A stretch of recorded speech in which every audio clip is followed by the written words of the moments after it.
Ushbu videoda hozirgi kundagi dunyodagi eng katta va yuqori unumdorlikka ega bo'lgan g'alla o'rish kombaynlari haqida bilib olasiz. 7-o'rin Case IF Axial Flow 11. Dvigatel quvvati 775 ot kuchiga ega. 6-o'rin Fended Ideal 10T. Dvigatel quvvati 790 ot kuchiga ega. 5-o'rin Class Lexion 8900. Bunkerning hajmi 15000 litr. Jatkaning ishchi qamrov kengligi esa 14 metrni tashkil etadi. 4-o'rin Diotis-Far C9306 kombayni. Ushbu kombayn yoqilg'i tejamkorligi bilan ancha ajralib turadi. 3-o'rin John Deere X11 kombayni. Dvigatel quvvati 690 ot kuchiga ega. Bunkerning hajmi 17000 litrni tashkil etadi. 2-o'rin Gillianier S98 kombayni.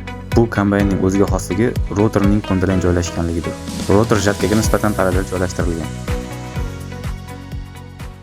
Hamma kutgan 1-o'rin New Holland CR11 kombayni. Kombayn 2024-yilda taqdim etilgan eng so'nggi texnologiyalar bilan jihozlangan. Kombayn Intel Sense tizimi bilan jihozlangan bo'lib, o'rim yig'im vaqtida operatorga ancha mahsuldorlikni oshirishga yordam beradi.